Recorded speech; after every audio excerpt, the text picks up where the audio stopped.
On the 24th of June 2022, my friend Philippa and I went to Wembley Stadium to see Ed Sheeran live on stage.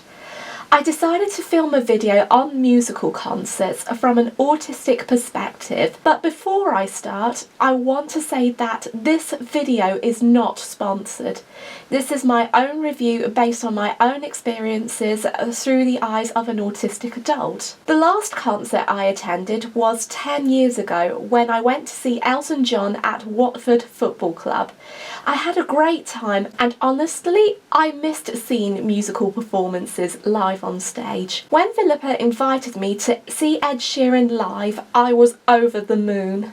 However, going to a concert with a friend was tricky. In the past, I went to these events with my parents. Going with Philippa was a whole new experience. I was excited as going on my own would help me be independent and give me a chance to have a good time with someone I knew. But planning everything can be overwhelming and I had to rely on extra support. I did prepare a little research and it did help me feel confident knowing what was happening on the day of the concert. I have seen footage and pictures of Ed's previous tours in Manchester and Glasgow on Instagram. Although I follow Ed, seeing them was helpful. From the footage and the pictures on Ed's Instagram account, I saw that there would be tight spaces, flashing lights, bright colours, loud noises, and a massive crowd of hundreds, maybe thousands of fans. Travelling to the stadium was hard too. During the week there was a train strike. It had a massive effect for passengers in the UK. Travel plans were disrupted, but luckily I managed to travel on the Underground, taking the Jubilee line from Stanmore. It took 4 stops to Wembley Park. Arriving successfully, I met up with Philippa and her parents outside the station before heading to Wembley. I had never been before, and it took me a while to process everything. It didn't worry me, but I was very excited. I didn't know where we were going, but when I found out that the 4 of us were seated in the royal box, I couldn't believe it. You could see everything. Looking down from the royal box, I saw plenty of space for fans who stood or sat around the pitch, much to my surprise. There was also room in the box. Philippa and I had seats where they looked over the balcony, but we didn't sit in them as we stood up for the entire show. We were so happy. There were 2 singers who came on before Ed did, and they were called Dylan and Maisie Peters. I enjoyed watching them both. Philippa did too, but she enjoyed watching Dylan especially. When it was 8 o'clock, there was a countdown.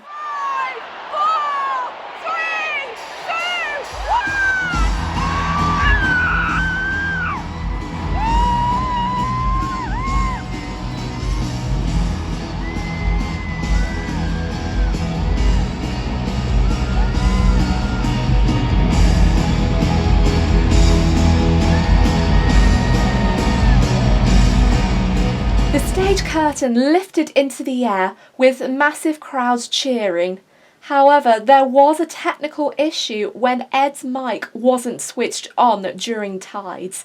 He had to stop, but luckily he had the stand, and using this microphone, he sang A-Team before starting again from scratch. After a few opening numbers, Ed spoke about what was going to happen during the concert. I feel like a bit of yo sushi on it, do you know what I mean? The kind of conveyor belt. So there's 4 of this conveyor belt. And the way that this works is everything you hear tonight is completely live. Nothing has backing track, everything is live. And the way that it works is you record something and at the end of it you delete it, and it will not be the same tomorrow, it will not be the same next week. So what you do is you press record like that, and you press play, it plays back, and you can stack on top of it. And that, another stack, and then you play. A lot of that. With a guitar, a loop pedal and no dancers, Ed led most of the show. Occasionally he did invite musicians, which included a drummer and a violinist, though I didn't really get footage of them. Ed then continued performing until 10:30 p.m. It was magical, and I wish I could go into more detail, but I wanted to highlight the best parts of the concert. The effects, videos, and pictures on the curtain during each song. My favourites were Thinking Out Loud and Photograph.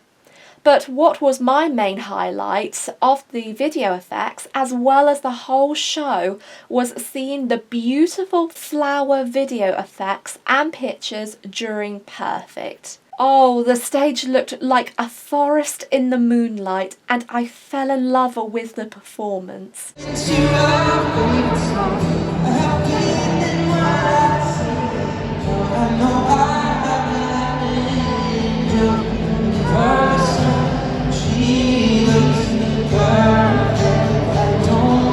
Philippa and I sang to our heart's content, and we enjoyed ourselves. After the show, Philippa, her parents and I went into the lobby which led to the royal box, and it was from there we met Liberty, who is Ed's hair and makeup stylist, and Ed's musical director, Ash.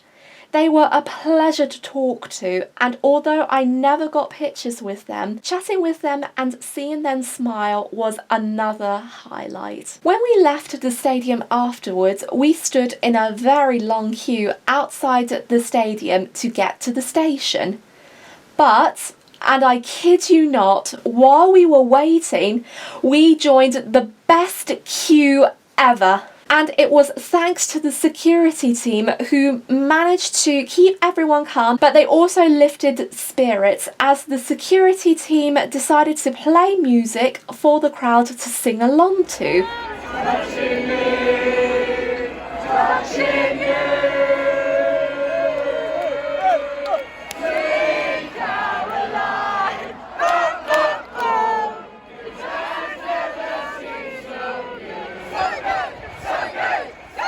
Though it wasn't an Ed Sheeran song, much to my disappointment. But still, it was a massive highlight nonetheless. Overall, Philippa and I had a wonderful time, and truly it was a dream come true. And for me, on a very personal note, it was wonderful seeing Ed, a great musician whose songs brought me comfort for the last 6 months. From going through grief and loss to pushing myself to gain new opportunities for work and my hobbies. I am forever grateful to Ed, and although I did not see him after the show, I hope to thank him again in person one day. But for now, all I could say is this, even though it is through a voiceover. Ed, thank you so much for everything, and I hope to see you live on stage again very soon.